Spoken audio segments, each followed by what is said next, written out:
Hidden in the Heartland. Hello, this is Kels Goodman, and this is our new Hidden in the Heartland podcast. Over the coming weeks and months, my friend Mark Burris and I will be starting up some discussions about the Heartland research. And we're also open to guests in the future. Our ultimate goal is to start up another season of Hidden in the Heartland. You know, you can watch all of the previous Heartland material on this YouTube channel for free. If you like what you see, please subscribe.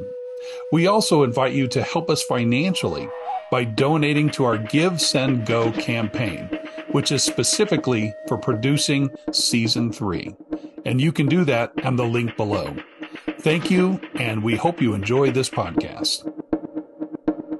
Okay, guys, well, this is Kels Goodman, and I am here with my friend Mark Burris, and Mark is all the way on the other side of the galaxy while I am here in this part of the galaxy, and we're starting this new podcast, kind of an experiment. We're kind of feeling it out. Not so sure where we're going to go, but kind of feel the urge about the Heartland research, and I feel like that there might be a few holes that I felt needed to be filled, and hence that's why I chose to start this podcast.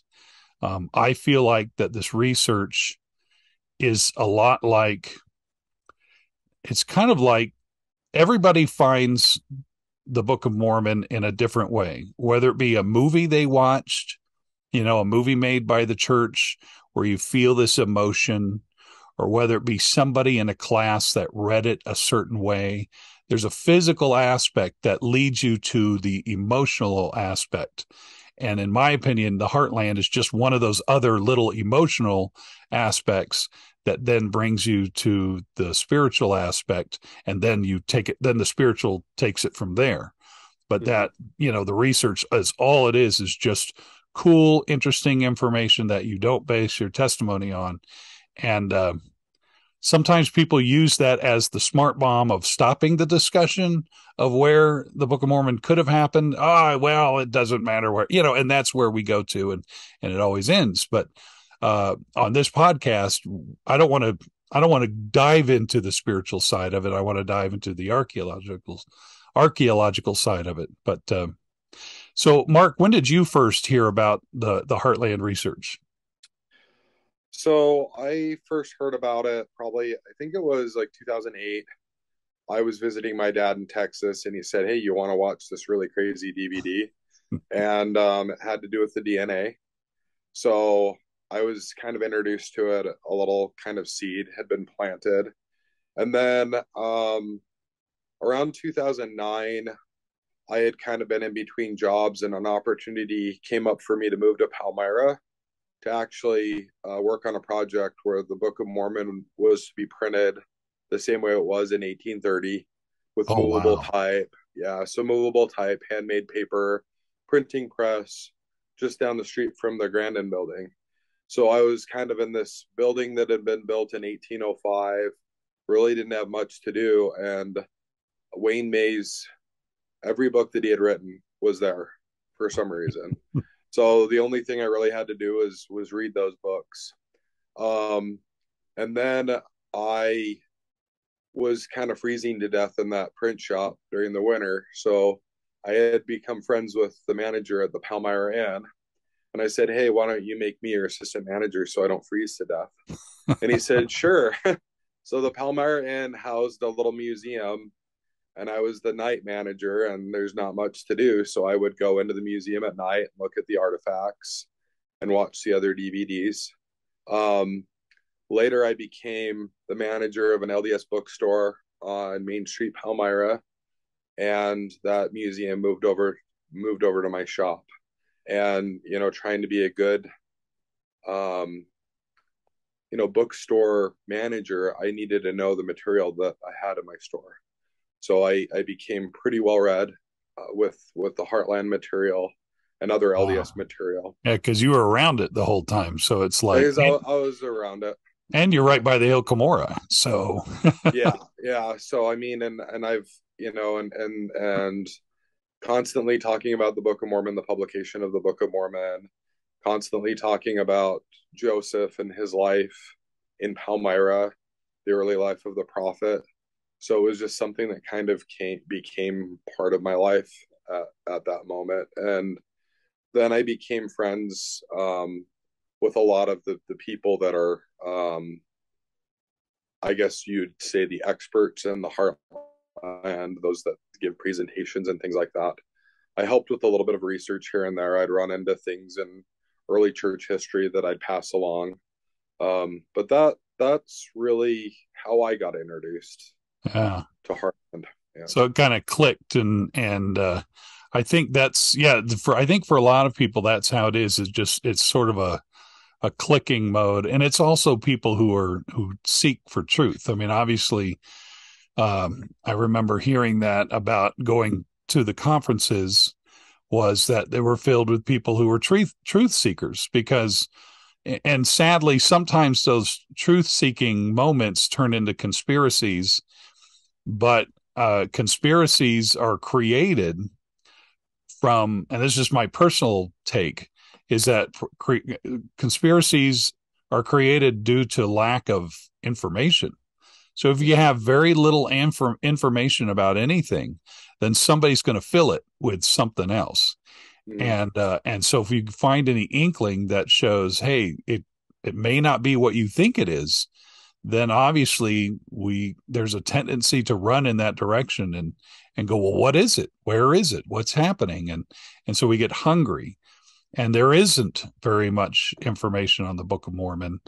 And I think that's sort of where we're at, and that's something that we have to accept, is that and we may never, until Jesus comes again and points in the right direction, we're probably never really going to know where the Book of Mormon happened. Yeah. So, but and everything's still like in its infancy, really. I mean, when you look at archaeology, even like biblical, they're wrapping things up, and they knew exactly where the place was. So it's it just takes time, and it takes patience. And something that I've realized is that a lot of that gets taken care of by people that aren't necessarily focused on it. yeah, A lot of the archaeology and a lot of the things that have happened had nothing to do with people that were trying to prove anything about the Book of Mormon. They were just doing their job or their hobby. yeah. They had no connection. They had no idea that they were working on something that had a connection with a sacred book of record. So. And those are actually some of the best bits of information when it comes to looking for sources, is to those who don't necessarily have skin in the game when it comes to the Book of Mormon. Mm-hmm. So one of the things I did was I went ahead and I've got some notes here. I made some kind of ground rules to this podcast when it comes to talking about it, because obviously Mark and I will be spending whatever time we can. We both have jobs and we both have things going on. And I'll be honest, I know this sounds rude, but I kind of almost didn't want to do this podcast, but I kept feeling like there was a hole and there's a lot of misinformation flying around. And I thought, well, at least come on and go to the fans of Hidden in the Heartland, because we still had a lot of fans for the show. We did the show, just as a little background, we produced 10 episodes of Hidden in the Heartland. The first 6 was considered a season, and we covered things like Zelf's Mound and the Hopewell and Manifest Destiny, and really had a great time and had great responses. And when we posted them, anywhere we posted them, we had great responses. We also made this little comedy piece called America Revealed. And we did that. I don't even know why. I'll be honest. I don't even know why I did that thing. That was just sort of a warming up to the Heartland. It was before we got into it, but it was so funny. And comedy is kind of what I like doing more. I like doing funny things. I like kind of lightening the load. I tell jokes. I'm in the bishopric now, and I feel like every time I'm conducting, I'm telling a joke, and I don't mean to, but it's kind of my background. So doing America Revealed was sort of a response to, how come we're not having just a discussion. It was especially with Scott Walter from America Unearthed. I remember thinking, why was he just not talking about the Book of Mormon as one of the possibilities of the TV show America Unearthed? And he was talking to everybody else. He was talking to Native Americans. He was talking to Jewish people of Jewish descent, and but he would, Freemason. yeah, Freemasons, yeah, but he never would talk to anybody. And we made that video, and then and then we released it. And then 6 months later, I went to this conference up in Michigan, which I'm going to talk about in a little bit, and we'll probably do an episode on sometime, called the Ancient Artifact Preservation Society, an amazing place to get your information. And Scott Walter was there, and I went up to Scott and I said, hey, and I was ready to show him the video. I was getting ready to say, hey, I made this video in honor of you, because we were really making fun of him. And he stopped me mid-sentence, and he goes, I know exactly what you're talking about. He says, that is the funniest blankety blank thing I'd ever seen. And he loved it. And so he knew it. He'd already seen it through social media. And he just said, but he then, confessed to me. He said, but just to be honest, we didn't, that wasn't, Book of Mormon was, every year I list the episodes I want to do. I hand it to the History Channel, and they're the ones that rejected it, not me. And so he said, somebody in the History Channel doesn't like you guys, or something like that. Probably I not thought, a wide enough y'all. yeah, it wouldn't be the first time. So, but anyway, so it was kind of fascinating to hear that. So we did 6 episodes and made a season. It showed on locally here. We have a channel called K-Jazz, which would show the jazz and games from the Utah Jazz. And Ryan Fisher allowed me to have some of his airtime because he was showing Nephite Explorer. And we had great reviews. People loved it. And we were able to drum up enough money to do a second season, but it wasn't a lot of money. I mean, literally our budget went boom to boom. And I had to self-finance most of it. We did a Kickstarter, but we only got so much money, and then I had to finance the rest of it. And luckily I could.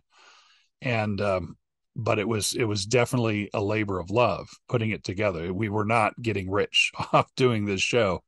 And it was more just a thrill, I think, than anything. And luckily my wife loved it, and she loved doing the research. And so we did 3 more episodes, and we had a bonus episode about the Kinderhook plates, and they're all on YouTube now. And this channel that we're going to be posting this podcast on will be on the my Tier 2 Media. Actually, it's called Kels Goodman YouTube channel, where I have I've been posting all of my Heartland stuff. And now I'm kind of out. I don't have any more. Each of those episodes are pretty pricey. And so that's why I said, well, let's do a podcast, because then we can, quickly get more information out, and you get to see my amazing library of DVDs and books and as the background. And that's it. So that's as fancy as we're going to get, because we're just going to, the information is the most important thing.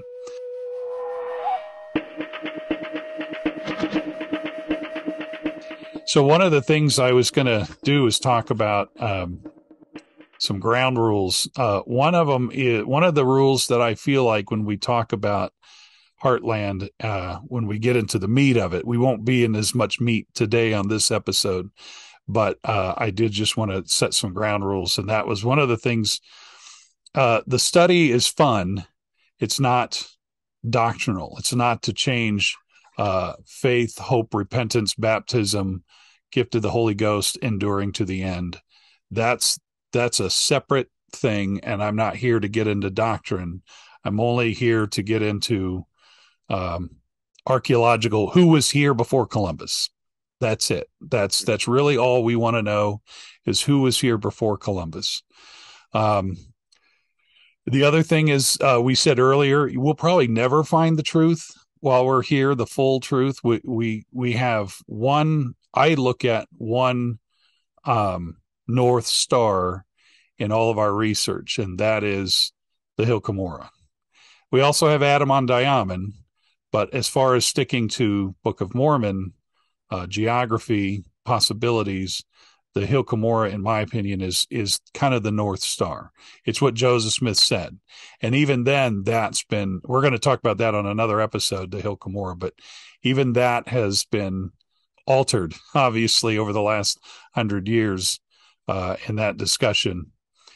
The other thing is, one of the things I won't do is I won't make the research spiritual. In other words, you've got your gut says things, but then there's also the physical evidence. What did you see in front of you? I've got this pen, and the pen is here. It's not that the Spirit told me there's a pen here. It's that it's here. And if it's not there, it's not there. And I know that's being a little too absolute, but I personally believe that in the Heartland research, we too often converge the spiritual with the archaeological, and we forget that we have to just stick to the archaeological. And historical. That's how we have to stick to the research. If somebody comes in and says, well, the Spirit told me that this is where something happened, well, I can't go off that. It's nice. I mean, I'm not denying a person's spiritual feelings. I never do. If somebody, that's one rule that my wife and I, we meet a lot of people with spiritual gifts and things like that. And we try really hard that if somebody like died and came back to life or something, they had what do you call that? They had a experience beyond the grave or whatever. Yeah. What's that? A life after death experience. Yeah, life after death experience. Yeah. I don't question it. I don't I have my personal opinions about it, but I don't question it because it totally could be true. I look at it as, what does it have to do with me and the research and the study? And if it has nothing to do with it, then that's their personal journey. And I don't want to question it or, make fun of it or anything like that. The other thing is this is very interesting. In fact, if you go to my first episode of Hidden in the Heartland, we meet Alan Harn. Alan Harn said something very interesting, and he's a full-on archaeologist and a procurer of Dixon Mounds. So if you go back to episode 1, you'll see that he said that one thing that you've got to do in any research, and he wasn't a Mormon, and he's not even talking about Heartland research, anything. He's talking about the ancients of Illinois, and that's his focus, and who was there at Dixon Mounds, 2,000 years ago. And he said that as a researcher, you have got to be ready to be wrong. You've got to be ready. You understand that, you've got to be ready. And he talks about the bison. And he said that for a while, we only looked at the bison as being about 500, 600 years old. And he said then when we found another bison and it dated at I think it was 500 BC. And he jokingly called it, he said it was like stepping into a bucket of ice water. That it was just like, oh my gosh, so now we got to rewrite, what we thought was official. And you have to constantly do that. And you got to do that with Book of Mormon evidence. You've got to do that. You cannot lodge something in stone and then turn around and say, well, since this is this, the only thing in stone right now that we can do is, like I said, is the Hill Cumorah. And even that could change. But at this point in time, the evidence that we have, the words of Joseph Smith, that's really all that we're going after right now is him saying that this is where the Hill Cumorah is. And this talk about a second hill, like I said, we'll save this for another discussion, is just, there is no evidence whatsoever of a second hill. It's simply created so that we can move the whole geography somewhere else. Really, that's Yeah. all it is. So, but it's like if you have a heater and you got to plug it into something and the plug is way over there, you just move the whole heater, over there and plug it in, and then you get the heat, but the heat's over there. It's not here where you need it. And because your plug's only so long. And that's how, the Hill Cumorah, discussion, which we'll go into another time. I'm rattling right now, but anyway, the other thing that I wanted to do is always check your sources. Whenever people say, they say that, that's when you need to be careful, because who are they and what did they say and how did they say it and where did they say it? So you've And really did, got to check your. So you agree with me on that, Mark? yeah, and did they actually say that? Because a lot of times, when we're remembering things, we'll misquote it, Yeah. and we'll meld it to what we want it to be. So like being able to, quote exactly where it's from and be accurate, it's important. So Yeah, very, very important. Yeah, exactly. And I've done it. I think we're all guilty of it. I think we're all guilty of it in some degree, and that's okay. It's time to repent and and to turn around and say, okay, let's start looking at sources, and we'll be giving a lot of examples of that. One of the examples that I can give is the story of Chief Joseph, and it's featured. I have it featured as a bonus piece on my YouTube channel. So if you scroll earlier, you can see Chief Joseph. Great piece by Wayne May that he talks about Chief Joseph and the little tablet that was uh, on his neck, that when they captured Chief Joseph, or when he surrendered, whichever it was, they took the tablet, and it still exists. Like, you can still see it, but it actually has some cuneiform writing on it that denote that little tablet came from 2000 BC. So it's a 4,000-year-old tablet, and he had no idea where it came from. isn't it a And receipt for a sheep or something like yeah, it's a that? receipt for a sheep. Yeah, it's a purchase of it. And a lady down in Georgia was working in her garden. Her last name was Harn. I forgot her first name, but she found the exact same tablet, and it was like slightly different. But so that tablet is also available to be seen at I don't remember which museum. I think Chief Joseph's is at I can't remember. It's one of the military museums, but Yeah, it's actually a military school. yeah, I think it's the Arlington, or no, I'm trying to remember. sorry. West Point? No, Yeah, I think it is West it Point might be West Point. in Yeah. their special collections. Hmm. And so it's there, and the story is there.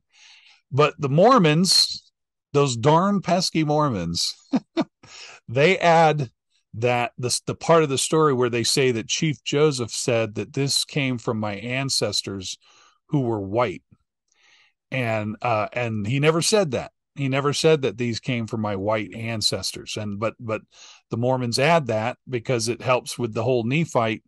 Oh, that's the Nephites. This would belong to a Nephite or whatever, and that's not true. But I've heard people alter that story slightly to make it sound more Mormon friendly, I Well, guess. I've never heard that, but now I've heard it. I believe it. Yeah. So, because if I said so, it's true, right? So, Yeah. Yeah. but anyway, yeah. So there's a lot of those things that you have to really be careful when you hear stuff. You have to really break it down. Anytime you hear anything about Book of Mormon evidence, you got to find a second source somewhere at least to go, okay, here's a possibility, because that's what this guy said, who had no skin in the game whatsoever of looking for the Book of Mormon.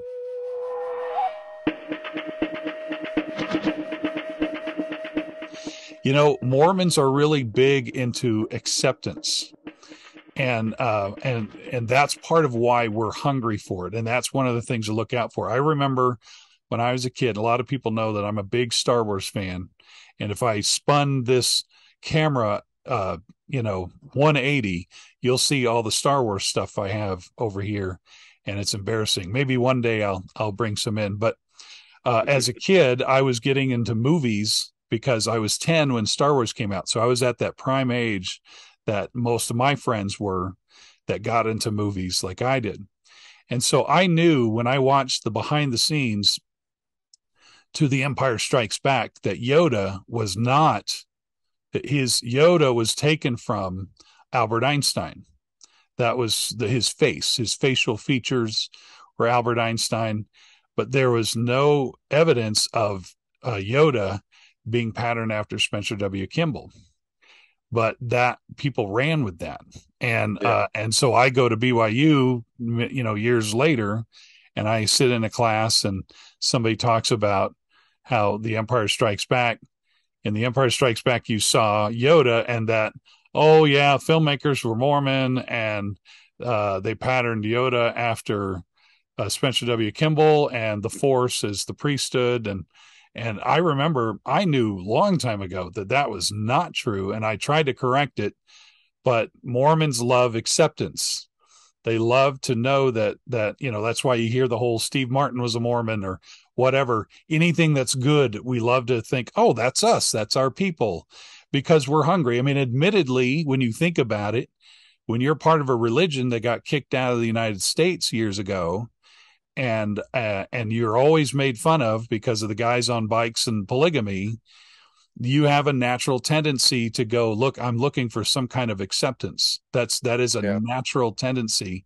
And sadly, we do that when it comes to Book of Mormon evidence, but we don't learn to think critically, to learn and sit there and go, okay, well, let's be honest about, is this true or is this just a piece of lore? I remember I went to, like, there was the whole discussion about Alice Cooper. Was Alice Cooper a Mormon? Because I heard that, Yeah. in my days. Well, Is what he was it? You were going to say something so about that? his it was either his father or his grandfather. They were from the Bickertonite group, That's right. and that's a group that Sidney Rigdon went to Pennsylvania after after Brigham Young was set apart as the president of the church, and he tried to convert a bunch of people. His church failed. One of his followers joined our church, and then he didn't like some of the teaching, so he started a church after Sidney Rigdon's, and that's the Bickertonite. They're in Pennsylvania, but I think his grandfather's name was Moroni or something like that. Yeah. And Alice Cooper was born in that church, but then he left, and now he's a born again Yeah. Christian. So What's cool is Alice Cooper came to Salt Lake, and he came to Comic-Con, Salt Lake Comic-Con. oh yeah. And so I went and asked him straight up. I went up to Alice Cooper. I said, dude, you got to tell me this. You got to put out this burning question that has been going around for ages. And he literally said, he says, yeah, my family was part. He confirmed that very thing. He said, and he said it was my family. He said something like that they did not believe in the Doctrine and Covenants, and that they believed in the Book of Mormon, but they didn't believe in the Doctrine and Covenants. And it's funny hearing that, him coming straight from Alice Cooper, and Yeah. which was really wild. But I wished I could have filmed it, and I couldn't because we were in a fan setting type deal. But he totally answered. He was the nicest guy in the world, and I think he's doing good for people in his own right, in his own way, and bless his heart. And yeah, I'm totally born again Christian and helping children, and Yeah. so that was kind of And funny. yeah, So and honestly, like, the interesting thing is it takes almost little to no effort to try to verify things on your own yeah, and really find out the truth. But for some reason, as human beings, I don't know if it's members of the church, but as human beings, we're just like, oh well, they said it, so okay, I'm not going to put forth any effort. I'm not going to do any background. But I think, like, as a member of the church, we have an obligation to find the truth, yeah, to find things that support the truth instead of just following what people are saying blindly, because it causes huge issues, just gigantic issues that are not easily resolved later. So, That's a very good point, Mark. Yeah, you really have to be careful, and you have to, and yeah, you are obligated to study. In fact, as members of the church, we should be one of the more educated people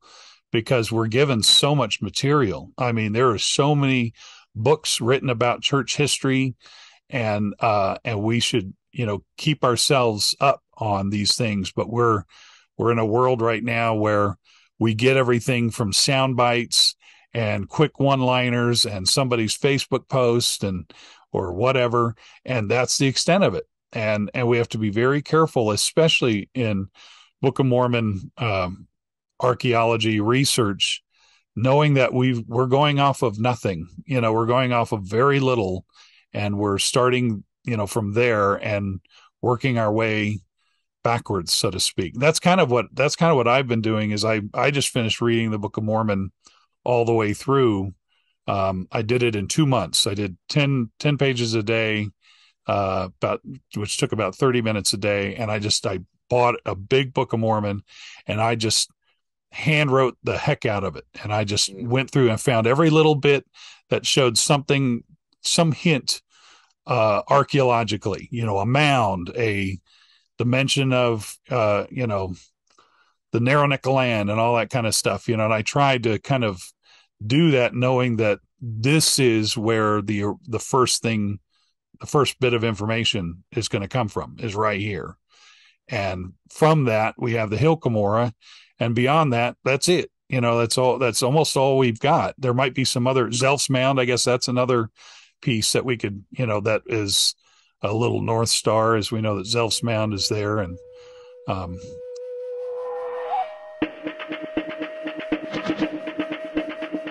which kind of goes into the last thing I wanted to go into today, before we close here. But there's a podcast called Midnight Mormons. It's actually a video, a YouTube channel. And it's really funny. It's actually, I find them entertaining. What did you think? Did you find them funny or annoying, Mark? I don't know. What was your I thought take? it was entertaining. Yeah, I mean, I enjoyed watching it. Yeah. That's all I have to say about it, but I enjoyed watching it. Yeah. Well, you probably only watched the one episode, Yeah, right? I That we're watched the one talking about. episode to get ready for our podcast, but Yeah. I'll need to look at more before I can really form an opinion. They have an episode called Canadian Nephites, which kind of totally, so I wrote some of their stuff down, but one of the things that was very interesting about Midnight Mormons episode, talking about the Heartland model, is they made fun of it for the most part, and that was kind of sad. But to their defense, there is a degree to where I understood why they made fun of it. I understood where they were going, and it was, their attention span was short enough to not be able to really have a full discussion. I think, like the first thing they threw out is the first thing most Mormons throw out, and that is the narrow neck of land. Well, if it's in the Ohio River Valley or whatever, where's the narrow neck of land? And that's the only thing that I think most people throw out. And it's really kind of sad that's all they think of. That's their only point. Yeah. When the question they should be asking is, where's the Hill Cumorah? And Yeah. that's really the first question they should be asking, because we have evidence of that. We don't have evidence of where a narrow neck of land is. We just have To evidence, to their defense, that is probably the number one question.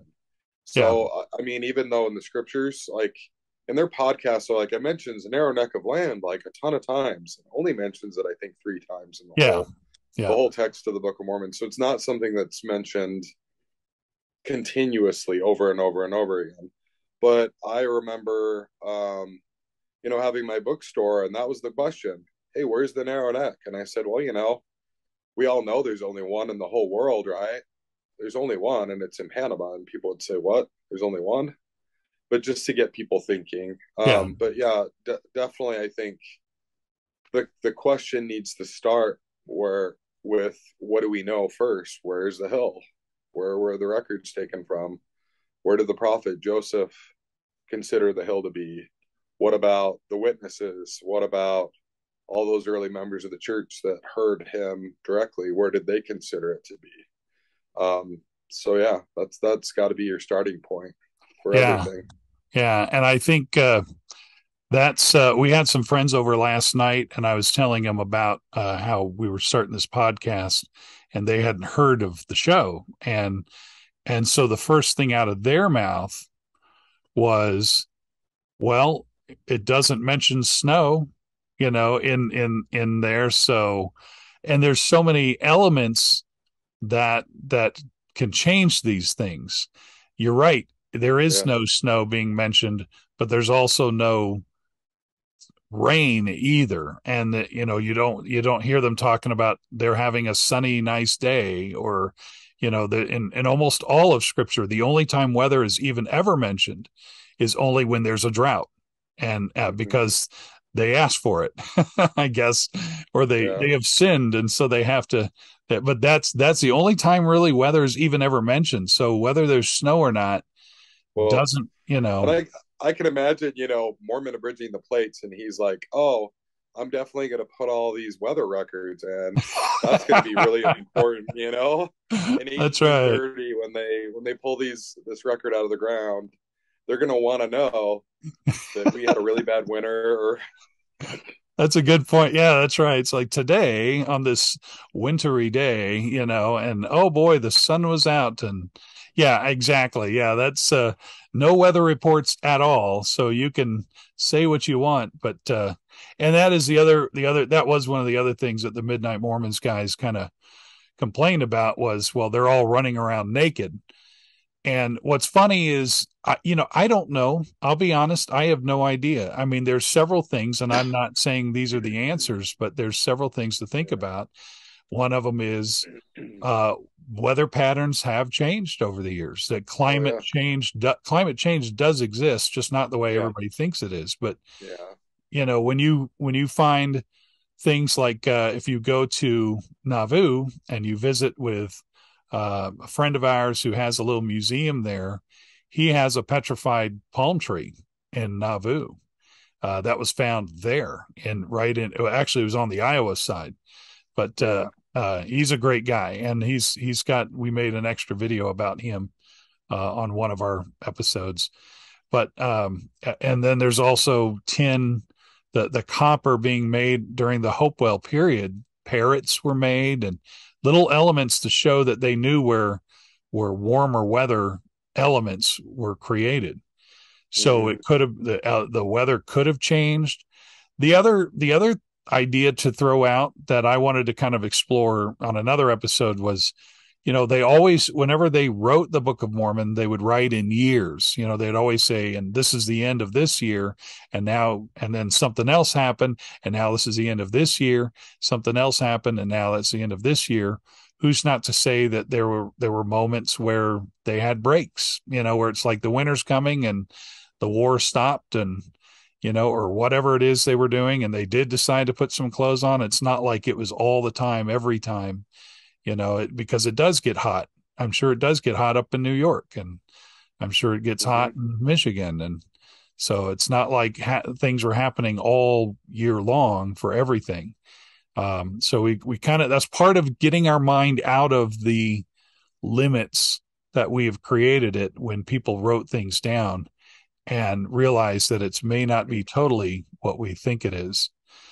Yeah, I mean it's really interesting. I think that what the focuses have been, and scriptures typically are not filled with weather or with what people were wearing for clothing unless it was something that was commanded.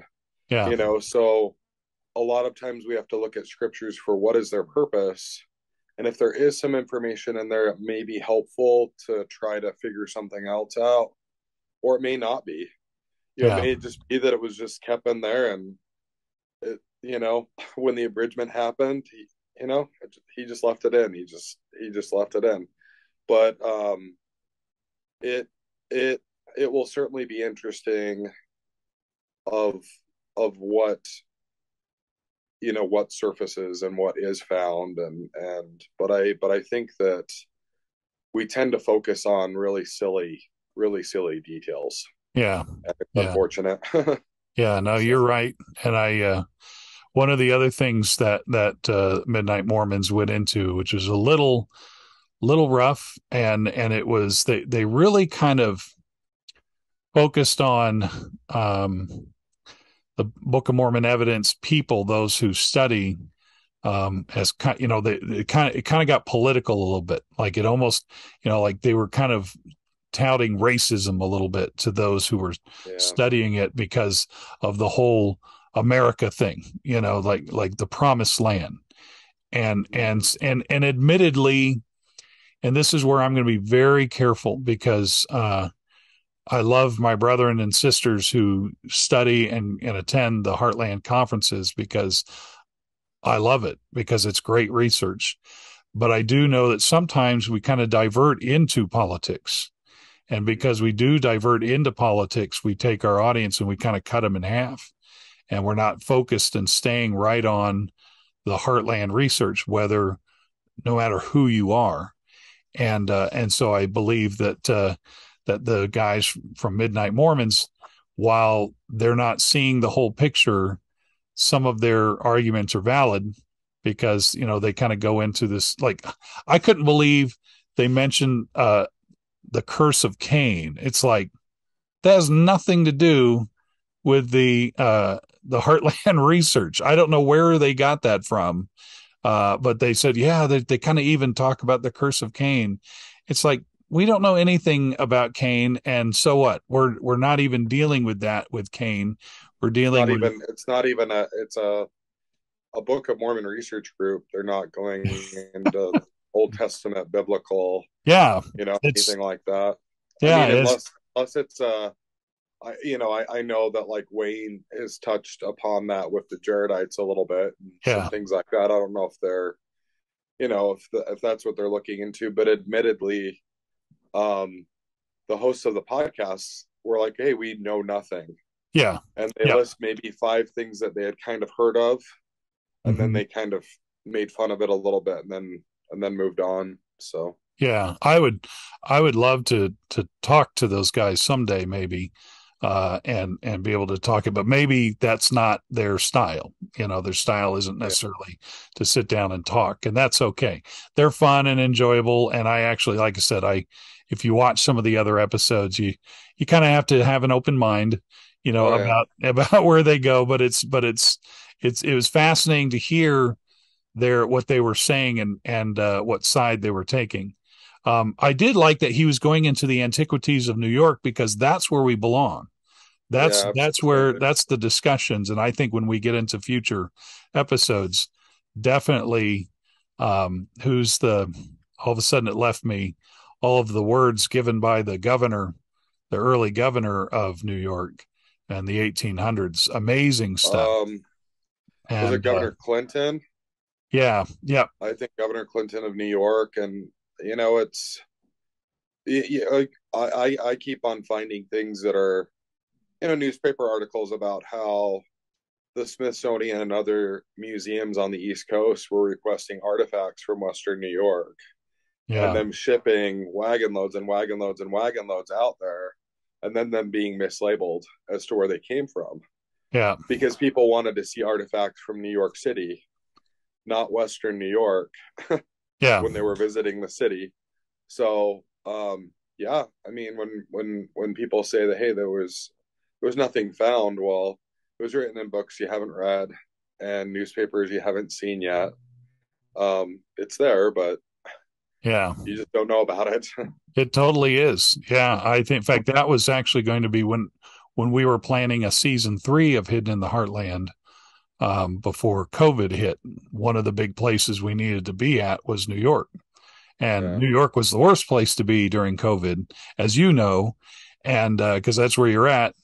And yeah, we wanted to go, and there was numerous episodes that we had that just took place in New York, Putnam County, and things like that, yeah, and we just couldn't get in. But I think it'll be great that we can at least talk about it here on this podcast, yeah. and go over that. The last thing that I think I'm going to bring up was was he I loved how he went into there's always this comparison with the Zelfsmound account and the Times and Seasons account. That always seems to be because those are the Yeah. only times Joseph has really do- dove into um, Mhm. that possibility. He's Yeah. Zelfsmound. Obviously, he talks about the bones and he kind of poo-pooed the Zelfsmound account, like, oh, it was just Mhm. some letters and a few guys talked about it. But the Times and Seasons, he kind of took it as gospel doctrine because it was times and seasons. Yeah. But the truth is, the Times and Seasons was not a magazine of doctrine. It was what was happening of the day, and they even had the Kinderhook plates talked about in the Times and Seasons, and that has been told later that that's not true. And the Kinder obviously we'll talk about the Kinderhook plates as well, but so you can't take the Times and Seasons as gospel doctrine. And the last thing I wanted to point out was when you read the Doctrine and Covenants, you don't see anything really in the Doctrine and Covenants about Mesoamerica or Central America. If anything, the only time they talk about Lamanites in the Doctrine and Covenants, it's where they talk about it. It's in New The York. Western tribes. Yeah. Yeah, it's up there. It's in New York. It's not in Central America or South Yeah. America. It never Yeah. if it was that locked in like people think it is because of this one or two articles in Times and Seasons, why is it not in the Doctrine and Covenants? Why is it not more prevalent everywhere? Yeah. And I You think know, what's interesting is when you're comparing those two instances, you have Zelf Mound and there's 5 or 6 witnesses that all wrote about it. It yeah, was mentioned more times than almost any other church history event in general conferences by men that were there. Wilford Woodruff in one of his last addresses was like, I was there and it happened. yeah, Because people were already starting to doubt that had happened. By the time he gave that speech, they were already looking south for Book of Mormon. yeah, But it's interesting to compare those two events, Zelf's Mound and the newspaper article, where the newspaper article is just there. There's no, the prophet Joseph Smith said, or this or that. It's just, they're just laying out information and saying, oh, this is Book of Mormon evidence. yeah. It's not That's right. necessarily it's not even giving very specific things as to why it's Book of Mormon evidence. It's just saying, hey, look, there's a civilization. It shows that people were here and that they weren't the Native Americans. But you can ignore Joseph meeting with the tribes, those detailed accounts of him meeting with very specific tribes, the tribes being told to go there by their deity to visit the prophet Joseph, and then him telling them, hey, look, like, this is your record. This is your record. So sometimes it's easy to compare two things that really aren't equal in value. you Yeah, know they're just not super comparable, but most people would say, oh yeah, of course there's the Times and Season article that I've never read before. I know nothing about it and I've never read it. And then there's the Zelf thing, and Zelf honestly is a kooky name. Anybody that you yeah, talk about with Zelf, they're like, that's kind of a weird name, and they're digging up bones and they're doing this and they're doing that. That sounds weird, but a newspaper article sounds nice and clean, so yeah. let's accept that. Well, and Midnight Mormons went and pulled up the song "O Zelf," written current day by K. Starr Henniger, and it was like, and then they just went and made fun of it. And so rather than actually look seriously into it, they just kind of had a good time with it. And you know, Well, and they could have pulled up the song Red Man yeah, that talks that's about the right. Native Americans, that was actually written in an LDS hymnal that talks about the Native American and them being part of Ephraim. Yeah, And where did that idea come from?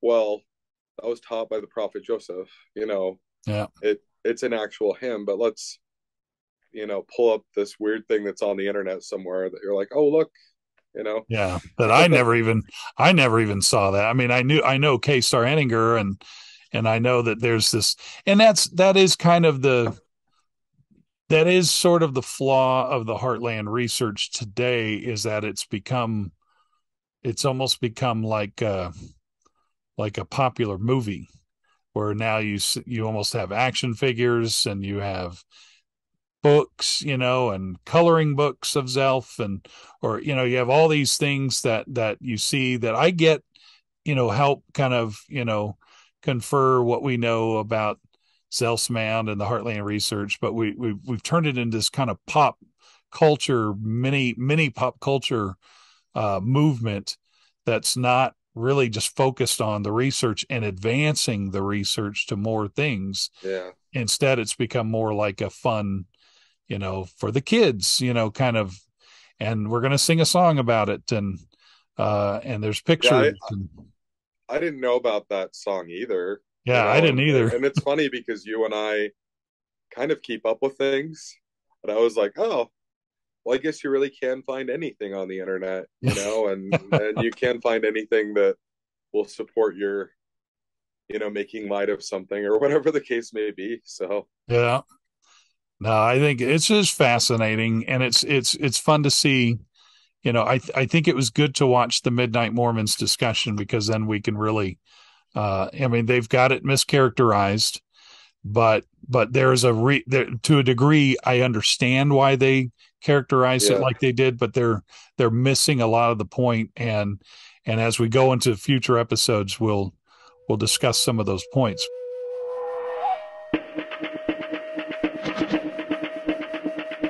Anyway, well, we'll just end today for now. I think it was good to kind of have an introductory. We're going to talk about some other cool things in the future episodes. I want to go into Paul Chessman and some of his findings, and some of the things that happened to Paul Chessman's findings. I want to go into Hill Cumorah, kind of expand more discussion about Hill Cumorah. And then one of the other things I'm going to start doing is, each time we get together, I'm going to pull out a resource, something for you to pull from that you've probably never heard of, that is more applicable to Book of Mormon evidence than just hearing somebody say it through the internet or a YouTube or a Facebook post. So, some real history. There's an organization that used to exist called the Isaac Organization. I don't know if you've ever heard of that, Mark, but Isaac, actually, it's an acronym. It's ISAC, and I'm still learning it. But every time I pull a cool book that's about some ancient American findings, I read the author's name, and then I later learned that they were part of this Isaac organization, which happened in the 70s and in the 80s. And I have a friend here who recorded a lot of their meetings back in the day. And so I want to pull some of those out, because that way, most of these people, again, not LDS, they just had some great information, and it has that possibility of some kind of match that we may never know exactly while in this life, but it's kind of fun to start piecing together. So we'll just try to do this weekly, and I appreciate you guys for joining us. Appreciate Mark for joining us, and I think through time we'll have some other people probably join us as well. But for now, me and Mark are going to just rattle it off and have a good time. And so, you got anything you got to say, Mark, at the end here, bro? I'm here out in Cumorah land. So if people want to come out and see the hill, I'm here to show it off. So awesome. I can't wait. I want to get back there. I might try to get back there this summer. Stephanie and I need another road trip. So you'd be amazed have you seen what they've done to the hill? I have not. I've heard that a lot of changes since I was there last. So yeah, it's all they're covering it with meadow and trees. So wow. Holy it just cow. looks way different. Yeah. Yeah. Holy cow. That's gonna be So it's gonna be fun to see. We'll probably bring our cameras and do some video out there. So yeah. All right, Mark. Well, thank you, brother. So Right. we appreciate you joining us here on the Hidden in the Heartland podcast, and join us next week for another action-packed episode.